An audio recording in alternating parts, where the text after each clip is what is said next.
Halo semuanya, perkenalkan nama saya Veronica Dias Simanulang. Saya dari Pendidikan Kelautan Perikanan Universitas Pendidikan Indonesia.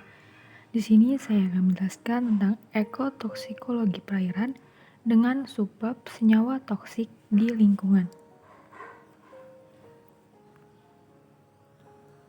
Pada materi ini kita akan membahas definisi, kemudian macam-macam senyawa toksik. Yang pertama, definisi. Apa itu ekotoksikologi?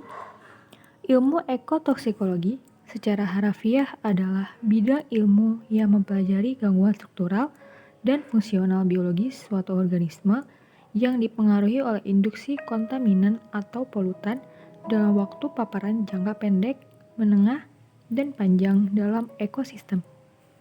Ekotoksikologi berasal dari dua kata, yaitu eko dan toksikologi.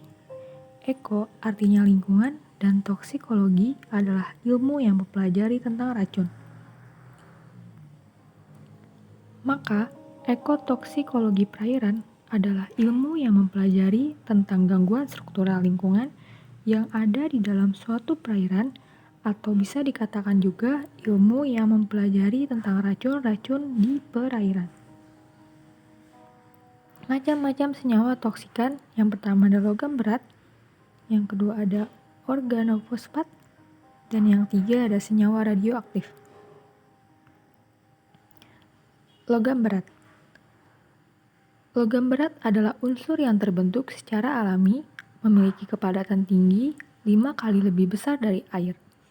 Tingkat toksisitas dari logam berat dipengaruhi oleh beberapa faktor, termasuk jenis dari logam berat itu sendiri, reaksi, besar dosis, rute paparan, serta karakteristik individu organisme yang terakumulasi oleh logam berat. Logam berat menyebabkan beberapa kerusakan biologis terhadap organel seluler organisme seperti membran sel, mitokondria, lisosom, retikulum endoplasma, dan nuklei. Logam berat juga memiliki kemampuan untuk menyebabkan kanker pada manusia karena dipengaruhi dari sifat logam berat tersebut yang karsinogenesis.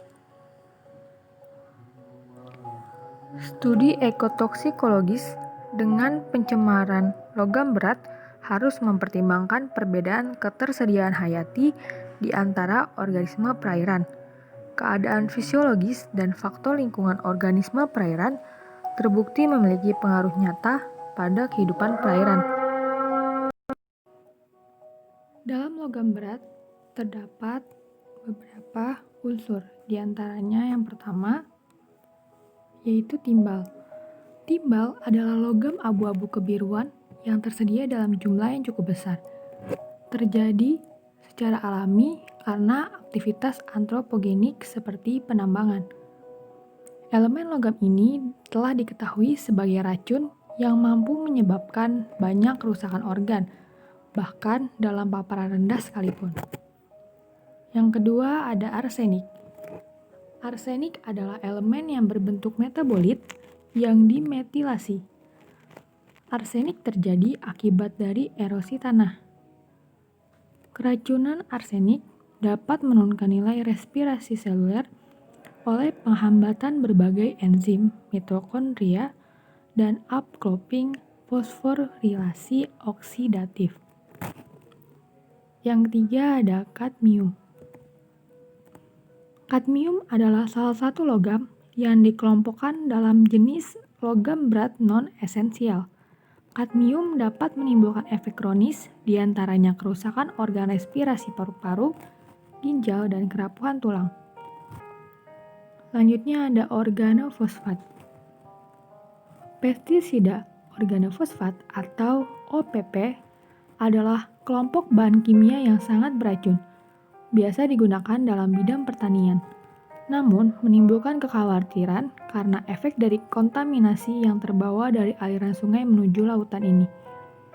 Telah ditemukan residu OPP pada produk perikanan dan telah meracuni ekosistem sebagai zat beracun. Kontaminasi OPP berdampak pada perkembangan larva Artemia.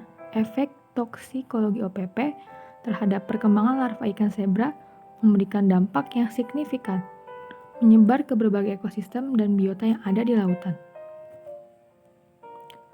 Pestisida organofosfat dapat diserap oleh semua jalur, termasuk penghirupan, konsumsi, dan penyerapan melalui kulit.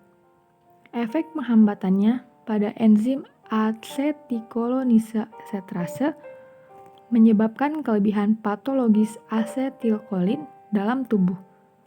Toksisitasnya tidak terbatas pada fase akut, bagaimanapun, dan efek kronis telah lama diketahui. Neurotransmitter seperti asetikolin sangat penting dalam perkembangan otak, dan banyak organofosfat memiliki efek neurotoksik pada organisme yang sedang berkembang, bahkan dari tingkat paparan yang rendah. Organofosfat lain tidak beracun, namun metabolit utamanya, seperti oksonnya, penanganan berupa pengikat pradiloksim antikoligerik seperti atropin. Selanjutnya ada senyawa radioaktif. Pada perairan sungai, biasanya terdapat radionuklida yang berasal dari debu radioaktif ataupun dari alam, dengan konsentrasi yang sangat rendah atau kecil. Ada juga tambahan radioaktif dari radionuklida buangan industri yang hanyut terbawa air. Penyebarannya dalam bentuk partikel atau padatan akan mengendap di dasar perairan. Pencemaran radioaktivitas lingkungan, baik yang melalui udara maupun air, pada akhirnya akan dapat mencemari manusia. Berikut adalah sumber-sumber pencemaran radioaktivitas lingkungan, antara lain dapat berasal dari yang pertama penambangan, pengolahan, dan proses kimia bahan nuklir. Yang kedua ada proses pengkayaan dan fabrikasi bahan-bahan nuklir. Yang ketiga ada operasi reaktor nuklir. Yang keempat processing bahan bakar. Yang kelima pengolahan limbah radioaktif. Dan yang terakhir proses pembuatan radionuklida. Sekian yang bisa saya sampaikan tentang senyawa ekotoksitas di lingkungan perairan. Kurang lebihnya mohon maaf. Terima kasih. Sampai berjumpa kembali.